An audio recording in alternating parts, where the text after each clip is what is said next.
Olá a todos, o tema de hoje é sobre as religiões, enquanto instrumentos, enquanto ferramentas, para a nossa construção de ideias, construção do que a gente acredita, do que funciona ou não funciona, e por aí.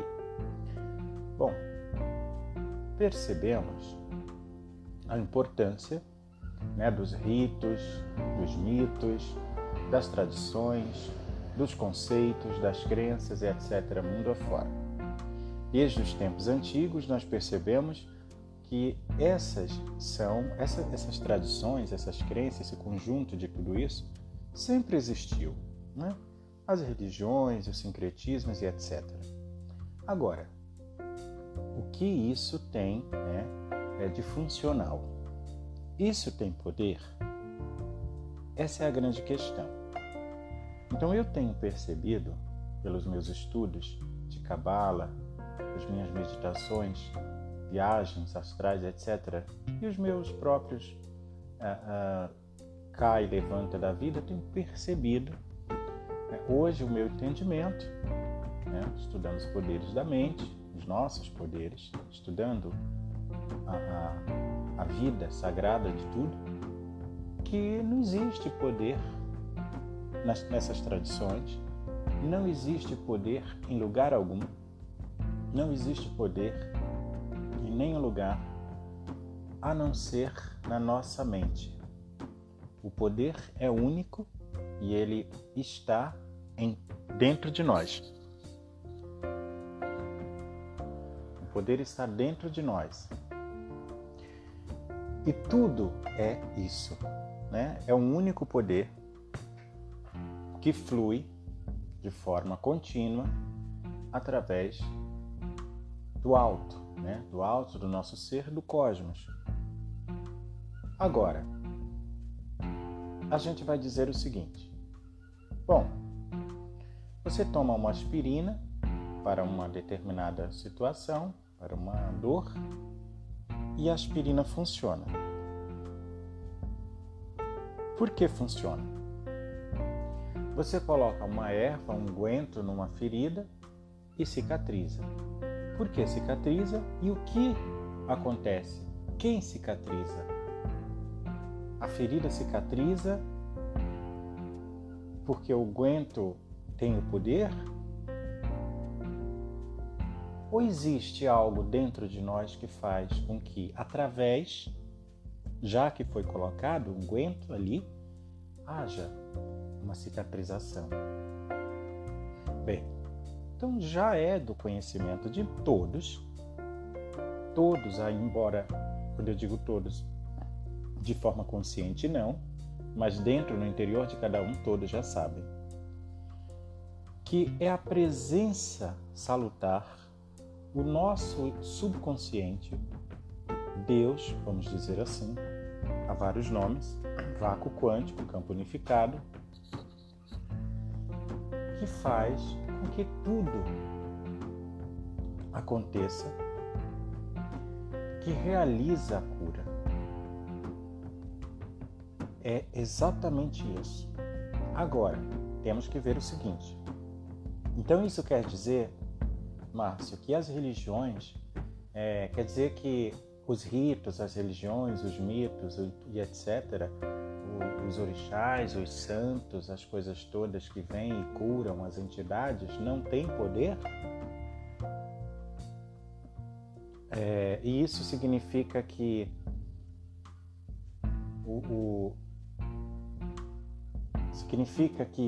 eles não atuam, a questão é essa, eles não atuam de forma a realmente fazer ali uma transmissão de energia, de poder que transforme a coisa em si, a pessoa? Bem, o poder está em nós. É nós que temos o poder. Não existe poder fora de Deus.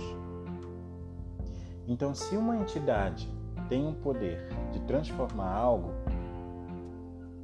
a explicação é que tudo é um único poder. Essa entidade, ela também tem o próprio Deus nela. É uma energia só, gente. Estamos falando de uma única onda. Então, como é que acontece a transformação? Eu faço um pedido, seja para o bem ou para o mal, e esse pedido só pode ser realizado no meu campo eletromagnético se eu consentir, se eu permitir através da minha mente consciente. Aí vai para a mente inconsciente, para o subconsciente, e o subconsciente é quem realiza a tarefa. É simplesmente assim. Agora, se eu fizer um pedido, vem lá uma entidade e manda, estamos realizando. E eu não acredito, eu não aceito, eu não abro a porta, não acontece. Ela pode revirar tudo, ela pode ser o que for. Não acontece porque o meu subconsciente é quem determina as regras do funciona ou não funciona, através da janela do consciente. Compreendem? O livro O Poder do Subconsciente, do autor Joseph Murphy, ele tem mais de 30 livros, fala muito bem sobre isso. Sugiro que leiam, para entenderem os poderes que nós temos inatos, latentes. E não usamos muito. Não usamos porque não aprendemos isso nas escolas, não aprendemos na religião, não aprendemos na educação, não aprendemos em casa, não aprendemos nas tradições, não aprendemos em lugar nenhum. Nós sempre fomos preparados para seguir como gado, seguir multidões, mas todo seguir, como dizia o Osho, é cego.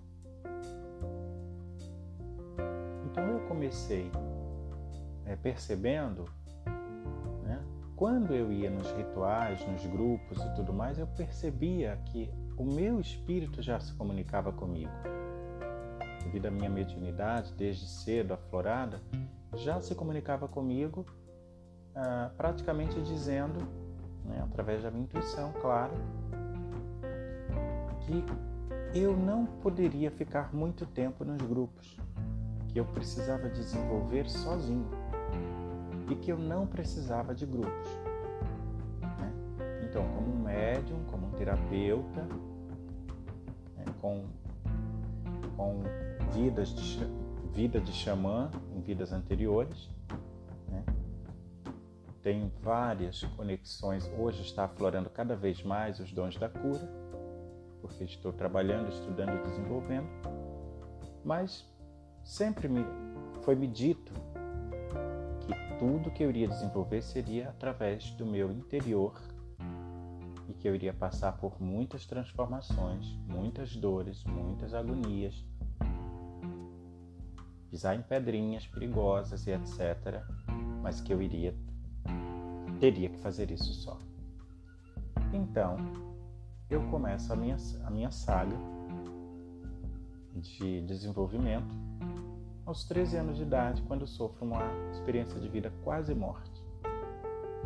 Aliás, a experiência de vida quase morte foi em 98, mas a partir dos 13 anos já comecei tendo algumas dores, algumas turbulências com a minha mãe. E que essa história está em vários canais em vários vídeos do meu canal do YouTube, Márcio Lima Visa. V-I-S-A, Visa.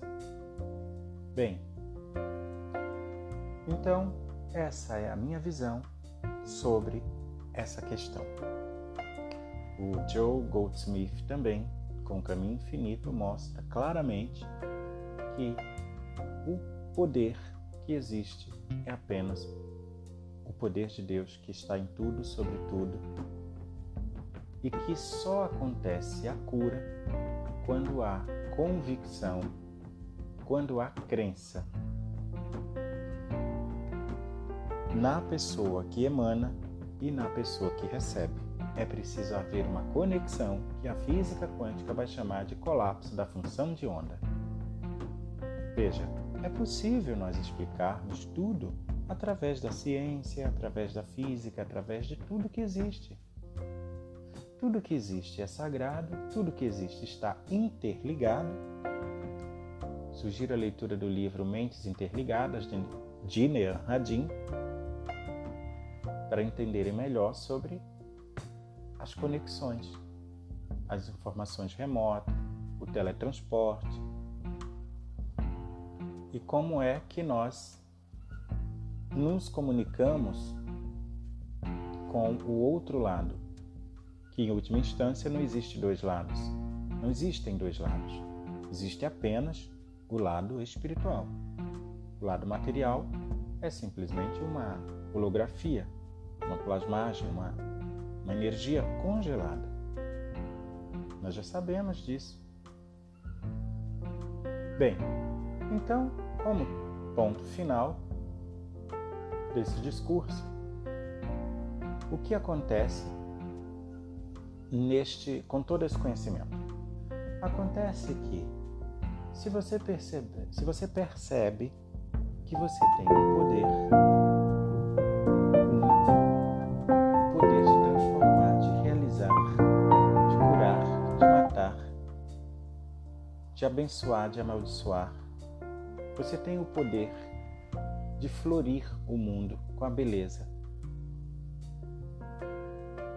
que está em você.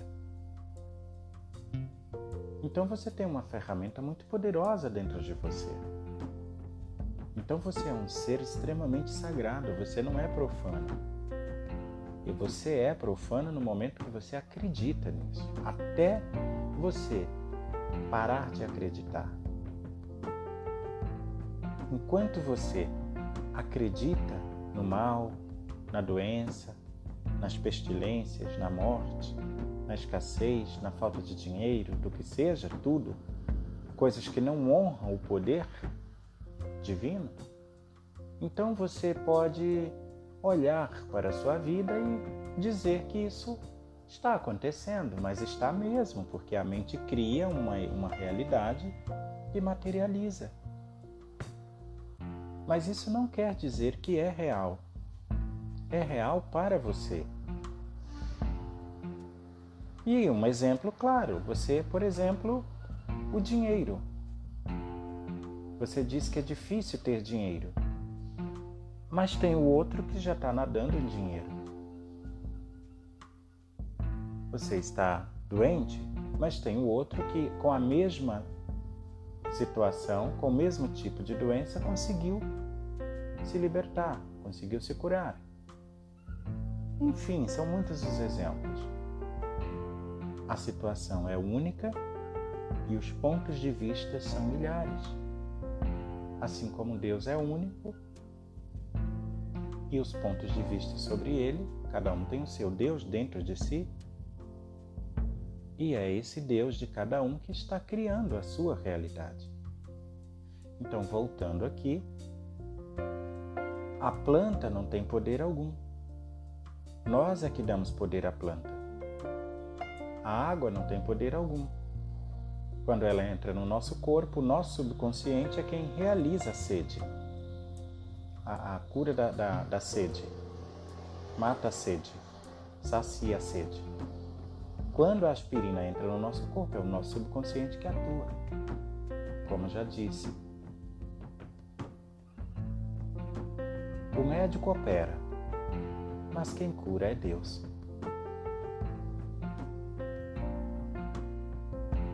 Nós comemos, mas se não houver uma inteligência interligada no nosso corpo com o nosso subconsciente, esse alimento não fará efeito. Vocês já observou ou nunca observou quando se cortou alguma vez na vida, se machucou, a ferida cicatrizou em alguns dias? Você pode pensar que foi porque o médico fez o curativo, porque você tomou o anti-inflamatório, o antibiótico. Novamente, O antibiótico foi importante, o curativo foi importante, o anti-inflamatório foi importante. Ambos foram importantes como ferramentas, não como poder. Então, se não houvesse um poder neste mundo, este mundo não existiria. Vocês compreendem? E este poder atua na frequência do amor, a maior frequência que existe. Medida em hertz hoje em dia. Dá para medir. Frequência. Eu espero ter trazido aqui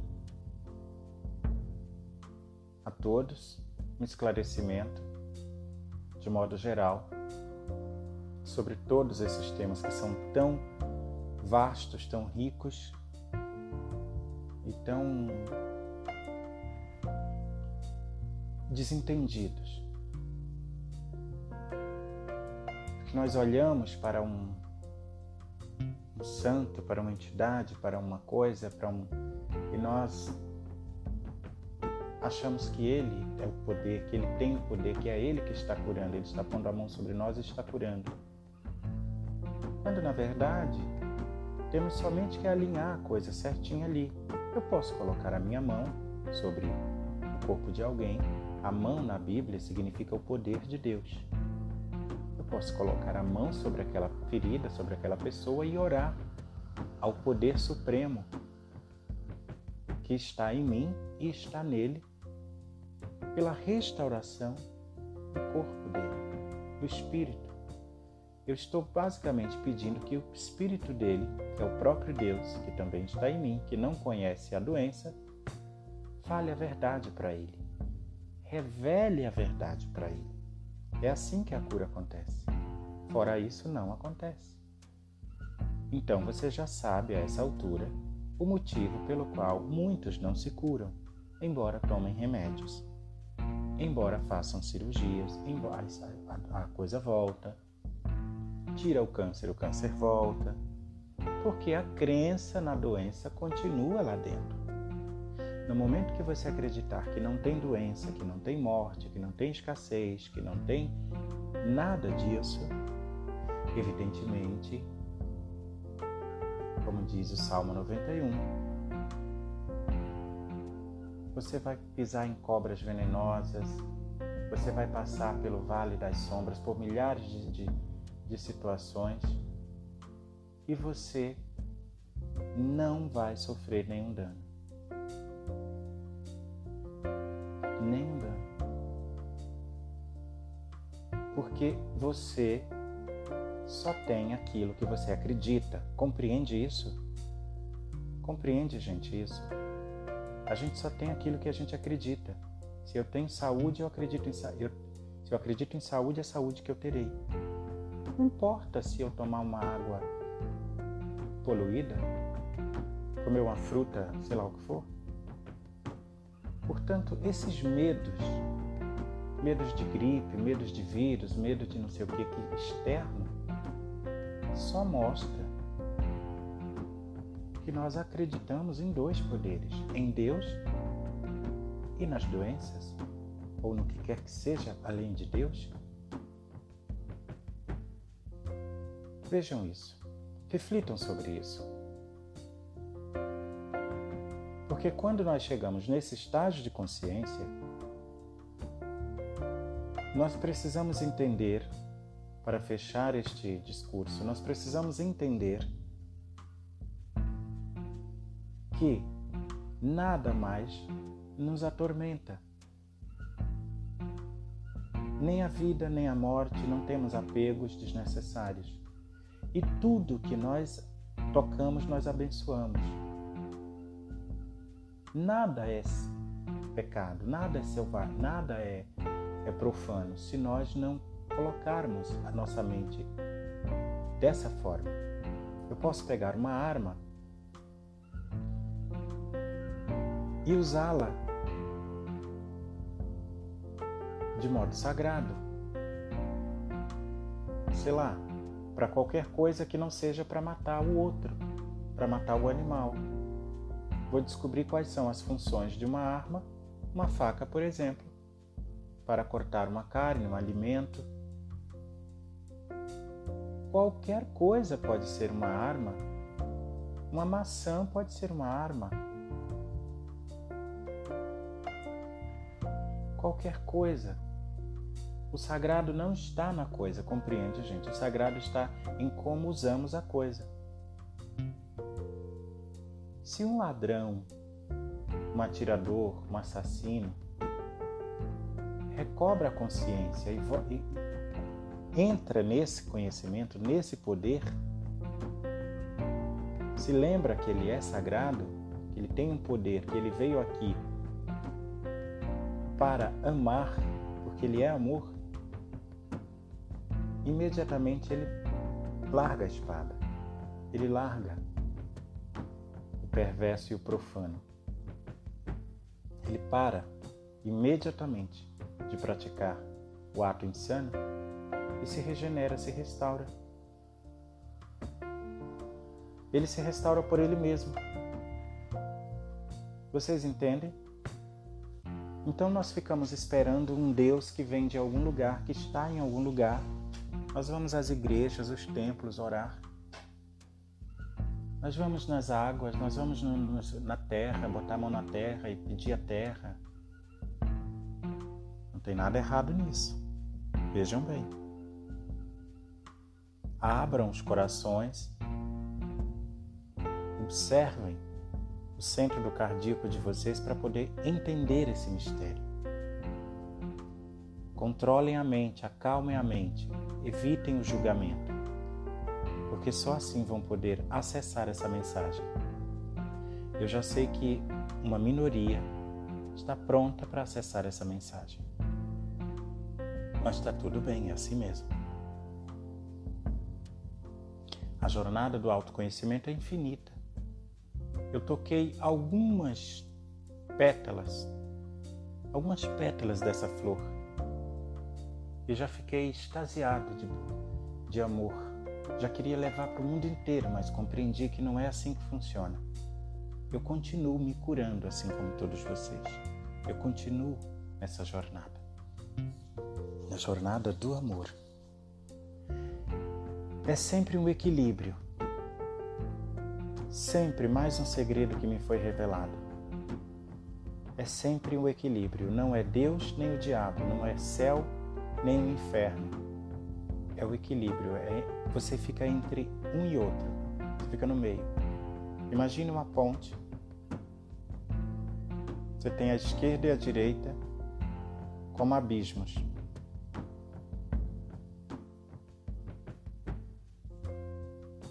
Você tem que ficar no meio da ponte. Porque se você pender para um lado ou pender para o outro, você se desequilibra. É só isso que nós temos que fazer. E na prática o equilíbrio está em todos os dias controlar os pensamentos para termos sentimentos equilibrados. Orações fervorosas, meditações constantes, presença o tempo inteiro. Não titubear um segundo. Se desequilibrou, retoma de volta, põe a mão no cardíaco, no coração, vai inspirando, expirando e retoma a consciência. E aí os hábitos vão sendo dissecados, disseminados, eliminados. Vai criando novos hábitos saudáveis, mas vai fazendo tudo com consciência e nunca com esforço. Toda vez que você faz alguma coisa por esforço, quando baixar a guarda, aquilo volta com tudo. Eu estou fazendo uma dieta porque senão não emagreço. Não é nenhum problema fazer dieta. Pelo contrário, é um sinal de que está se equilibrando, é um sinal de que está estando consciente. Porém, não pode ser uma muleta. Eu vou me isolar, parar de comer isso e aquilo, para que isso funcione como dieta. Se você não fizer esse ato de consciência plena dia a dia e ficar somente no esforço, é como se você estivesse amarrando as suas mãos. Na hora que soltar as mãos, você corre para o doce, corre para o chocolate. Por que muitas dietas não funcionam? Justamente por isso, gente, porque o segredo, como disse também o Osho, está em fazer tudo com consciência. Isso é uma coisa de um outro tema que eu vou falar. Agradecendo a presença de todos, eu encerro aqui esse discurso. Eu sou o Márcio Lima e você está no meu canal de podcast. Obrigado.